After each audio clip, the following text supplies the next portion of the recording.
So, of course, most of us who are American, we think of China, we think, oh, communists. And it's almost like just the opposite. 里克·桑切斯是一位古巴裔美国记者、电视台主持人和作家。桑切斯曾在 MSNBC 担任新闻主播，之后加入 CNN， 从记者做起，最终晋升为主播，经常用英语和西班牙语进行双语报道和翻译。2010年10月1日，桑切斯因在广播节目中发表争议性言论被 CNN 解雇。他曾为福克斯新闻和福克斯拉丁新闻频道担任专栏作家，并曾任西班牙语电视台 Mundo Fox 的特派记者。2019年加入今日俄罗斯电视台，担任多档节目主播，并于2025年移居莫斯科。因在天津举行的2025上合组织峰会以及今天在北京进行的纪念中国人民抗日战争暨世界反法西斯战争胜利80周年大会的阅兵式，他第一次前往中国。作为美国资深媒体人，他感慨地说，他对中国的偏见有多离谱。短短几天在北京的所见所闻，彻底颠覆了他的认知。在美国，他被告知中国是一个可怕的共产国家，但来到中国后正相反，他看到的是一个与美国媒体所描绘的完全相反的中国。最后他纳闷，这一次为何西方领导人集体缺席北京，是不是都眼瞎了？我们来看看他在油管上刚发布的一个来自北京的视频。Hey everybody, this is Jay Speak, and I'm Rick Sanchez, and I am like a kid in a candy store. Here I am in Beijing, China. And the reason I say that is, look, I'm a journalist, right? What can be more thrilling than covering a story that has the potential to be seen by historians as an event that changed the world? There's a shift happening right now, and it's happening here, it's happening now. And it's happening because these leaders from all over the world have gathered in this place, China, where the leaders of India and Russia and China and 30 other countries are going to be coming together to essentially assert themselves. Not that they haven't in the past, but there's reasons why this is happening now. And we're in Beijing, which, by the way, this is important. There's something happening here in Beijing, which I, as an American, and I'm going to play something for you in a little bit. I'm going to sit down with a colleague, a fellow journalist, Nikki Aaron. She's a Brit, I'm an American. So, of course, most of us who are American, we think of China, we think, oh, communists and gray. You know, it's funny, you come here and it's almost like just the opposite. You know, I was asking local businesses how much they pay in taxes, for example. 30%, that's the tax here. So they run their businesses, they keep their profits, everybody's here. Adidas, Starbucks, McDonald's, Burger King, you name it, every company in the world is here. And yet, you know, they're taxed at a better rate than we are in America. I pay 40-some%. So, you know, these terms we use in America to label other countries, in particular this one here, it's funny how it really works. And sometimes you have to come here to actually see the truth. You talk to these people here in Beijing, they seem happy. They seem satisfied. Their economy is blowing up. They were a little confused about how to deal with it because they're kind of been new to this. They've only been at it for about 20 years. But it's a fantastic opportunity for us to be able to understand what's happening in the world. And it's being led economically in many ways by this country, by the people of this country. We're in China. And it's so fascinating. The real loss is, if I could say something that I would be perhaps critical of, it's this. This is happening, and the West either doesn't know about it, doesn't want to know about it, or maybe doesn't care. And they really should. Here's my conversation with my colleague and fellow journalists. She's a Brit, I'm an American. And we're trying to figure this out. And I think it's something that you're going to enjoy. Here's my conversation with Nikki Aaron. So I'm joined here in China by Rick Sanchez, host of Sanchez Effect. It's Vicky, so lovely to have you here. Is it warm enough for you? I can't believe we both ended up in Beijing at the same time. What are the odds, really? I mean, where else would we be, though, Rick? I mean, so much is happening. We've got the SCO for 2 days. We've got bilateral meetings going on. We've got a massive military parade. Where else would we be, really? Yeah, no, I think it's safe to say the eyes of the world are on China right now. Yeah. And I think maybe this is the most important part. Half the world is not paying attention. Right. The eyes of the world are on China, but half the world is not paying attention because Western countries will generally treat this as just, oh, there's some other summit taking place somewhere in Asia. No, damn it. No. This is one of the most important, most cataclysmic, most transformational meetings between heads of states, perhaps in the last 50 years. Given the conditions that have led to this, some of them by chance, like when India told the United States, go fry some fish somewhere, we're not going to do what you tell us to do in regards to buying oil from India, it has set this up as such an important meeting, that bilateral meeting that you just mentioned to our viewers that is taking place right now between Mr. Xi and Mr. Modi. This is exceptionally important. The decisions that are going to be made in the next few days during these meetings will set the course for the global economy, perhaps for the next 50 years. And that's why the world is watching. And that's why we expect that there will be a lot of news. And that's why we're here. Yeah. Yeah, I was reading up in some of the Western press this morning to see their take on what's happening here in China. No. Yeah. And they were talking, there's going to be a lot of talk about, multilateral this and, multipolar world this. And they were talking about it as if it was a negative thing. Why do they do that? Because they have set the course based on both economic reasons. People make money off of hostility and aggression, as you probably know. And that's pretty simple. Those of you at home following the anthem here, it's pretty simple. If you keep aggression, you're more likely to have wars, or you're more likely to have conditions where other countries are at war. And when you create those conditions, you get to sell them bombs, and you get to sell them planes, and you get to sell them the tools of war. Therefore, we need to keep that aggressive atmosphere rather than a peaceful atmosphere. And if we're going to have that sense of aggression or the environment of aggression, we need to own our media and control them so we can call them and tell Anderson Cooper at CNN or Sean Hannity at Fox News or Ed Smith over at the New York Times, hey, listen, you need to do a story about how bad India is, or how bad China is, or how bad Russia is. Because if you do that, then we get our people to dislike them. And then when we push for a war that involves those countries, we'll get buy-in from the American people or the British people or the German people or the French people.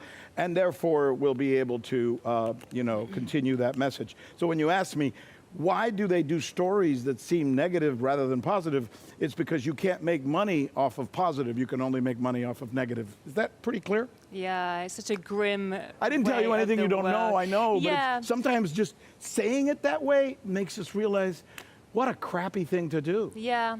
Let's talk about how we got to where we are now, because as we know, Narendra Modi coming to China is a big deal, first time in 7 years. Yes. And we also have Kim Jong-un popping over in a few days, his first time to China in 6 years. And I'm wondering, is it just fortuitous that everyone's, I've got some time, I'm going to pop over? Or is it because they've been pushed together by Donald Trump? Because he's been slapping sanctions and tariffs on almost all of these guys that are coming here. Have they been pushed together or brought together thanks to Donald Trump, do you think? Well, if this were a poker game, this would be a lot like you're very close to a full house, and all you're needing is an ace, right? You're already having a meeting between the most important people in the world. You're going to have the president of Iran here. You're going to have Pakistan here. You're going to have Egypt here. Yeah. You're going to have Russia here. You're going to have China here. You're going to have South Africa here. You're going to have almost Brazil here. Yeah. You're going to have almost every major player in the global South community which is lately becoming more like the majority South community. And you're also going to have a sprinkling of other countries who are maybe not considered part of the global South, but are smart enough to know that they should be here. Unfortunately, that's not the United States or the UK, but, you know, someday they'll understand. They may be understanding sooner than we think. So that's the poker hand, right? You got a hand, and you've got basically kings and queens, and you don't have jacks. You're basically almost close to a full hand. All you need is an ace, and then, bang, Mr. Trump says to Mr. Modi, you will not buy oil from the Russians. And Mr. Modi says collectively through his government to the U.S. government, go pound sand. You don't tell us what to do. You understand? We are a big country. We've been around for like 5,000 years before you guys existed, and we make decisions for our people, not for you. And that statement sent literally jitters through the entire Western world. It was like, whoa, what just happened? Did somebody just tell the United States they maybe don't matter as much as they think they do? That's why I think this meeting that you and I are having the honor and privilege of covering will be one of the most transformational events in world history. I literally believe something has just happened that is going to shift the balance of power in our world from where it was, a hegemony controlled by the United States and the West, to a new order, if you will, where the control of the world is shared by different powers, perhaps even with a lean toward the BRICS countries. Yeah, a fairer world. That's what President Putin's been talking about, and he gets criticized for that. A fair world. What sounds so terrible about that? I'll tell you one thing that's been on my mind over the past few weeks. 2 weeks ago, President Trump made that announcement. He said, oh, we'll have some sort of decision or resolution between Ukraine and Russia within 2 weeks. Well, this is the 2-week mark, and President Putin is here in China. And, you know, it kind of emerges that Donald Trump doesn't hold the cards, does he? He doesn't hold the cards like he thinks he holds the cards. So what does that tell us, first of all, about President Putin's priorities, and what does that tell us about President Trump? Is this just one of his, you know, nothing burger big statements which don't actually mean anything, but he likes to say it to get the attention? Yeah. Judge me by what I do, not by what I say, right? Isn't that what you learned from your mom and dad, and what I learned from my mom and dad? That as you grow up, you realize that the power of a man or a woman is based on what he exhibits in his actions and not necessarily his words. And fortunately, for this particular meeting, think about the players. Let's examine them for a moment. Study Mr. Modi and the way he behaves and the way he comports himself. Study Mr. Putin and the way he behaves and the way he comports himself. Putin's like boring, literally. If you watch a speech by Putin, you go to sleep because the guy is so meticulous. He's not there to be braggadocious. He's not there to make statements. He's not a showman. But he's consistent. He's consistent. He's not a showman. He's not there to put on a show for everybody. The interview he did with Tucker Carlson is possibly one of the most boring interviews in the history of the world. Why? Because he Unless cares. you're a historian. Exactly. Because he cares about details. Talk about Mr. Xi, maybe even more boring. You know, so you have three very intelligent men who are meticulous in their form and who base their decision-making on an ideology based on diplomacy and specifics. So these guys are sitting around and they're coming up with answers that are going to be made, which will determine the course of many things over the next 20 years. And they're doing it in a very carefully manifested, organized way. They're not just saying, I'm going to hold a news conference and then just blathering a bunch of stuff. And they're not making their decisions based on what their marketing guy or their public relations guy or some other person at Fox News or the BBC told them that they need to say to remain popular. They're actually making decisions based on what is necessary for the peace and economic viability of their three countries. I know that sounds simplistic, and you're probably thinking, well, duh, Sanchez, of course. But That's the difference. These three leaders who are having bilateral meetings today and tomorrow, I think Mr. Putin and Mr. Xi are having their bilateral tonight. As you mentioned, Mr. Modi and Mr. Xi have already started their bilateral. Yeah. We don't know what's going to happen, and we don't and they're not going to come out and thump their chests and say, "Guess what I just did? Right. I just sat. My name is Vladimir Putin. I just sat down with Mr. Xi, and guess what we did? We solved all the world's problems because I deserve an award." No, Right. that's not how they are. And that's so different than what we get from the West. There's showbiz and then there's politics. Correct, correct. And that seems to me, maybe I'm wrong. And by the way, those three leaders, Putin and Xi and Modi, they're not perfect human beings either. There's no such thing. God didn't make any of us perfect. But the guiding principles that they use and the philosophies they use to negotiate tend to be, I think, saner and tend to lead to more clarity in a world that right now needs a sense of clarity. There's a perspective that the Shanghai Cooperation Organization and as well as BRICS, they're a counter to the West. Those within these blocs, they don't seem to see it that way. They say no, we just want a fairer world. We want, the global South to be included in, the landscape. Why are they seen as such a threat? Because you fear what you don't know. And, I think your general point is the underlying message in your question, as I take it, and forgive me for, maybe taking it this way, is really, why are they on the outside when they're allowed to be on the inside? Yeah. Why isn't Trump here? Yeah. Why isn't Marco Rubio here? Why isn't Starmer here?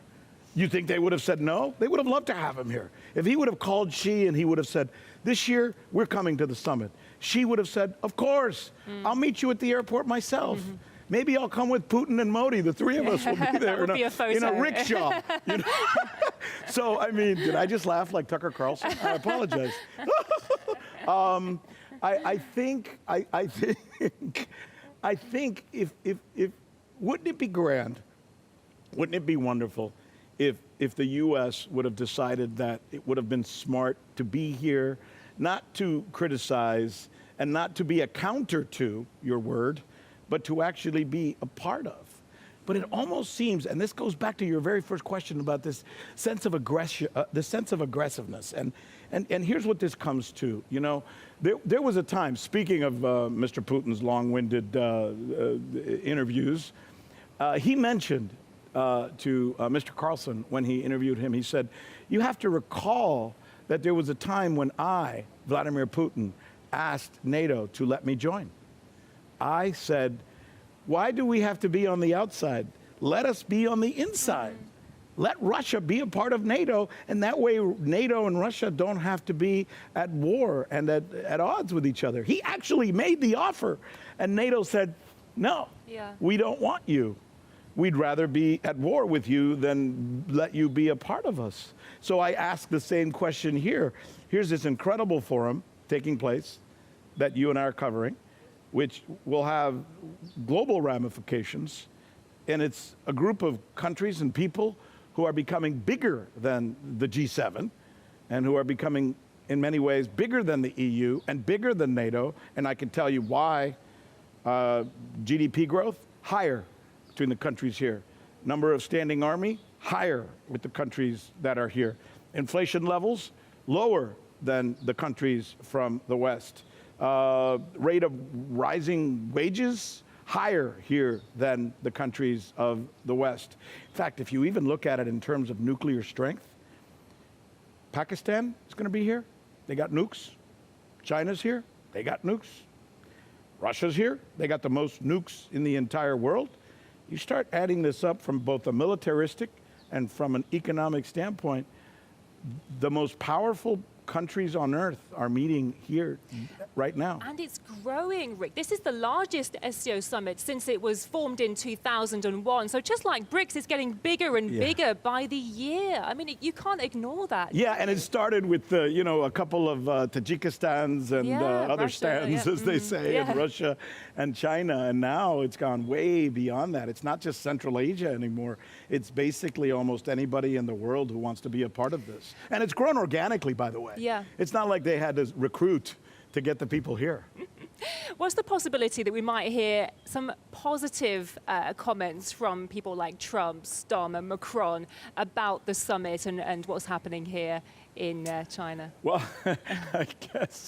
I guess to make comments, first they'd have to know there's a summit going on here. Well, Trump's a wild card, isn't he? He could say something, really pleasant one minute and then horrible the next. No, you're absolutely right. You never know what the hell he's going to say. And, he basically, as I was telling some of our Indian colleagues yesterday when I was doing some interviews with some of the Indian networks, which are following this very closely. It's funny, the media of the world is here. And when I say the media of the world, I mean all of China, all of India, all of Russia, all of the Middle Eastern countries. They're all covering this here. And where's NBC? Where's CNN? Maybe, hold on.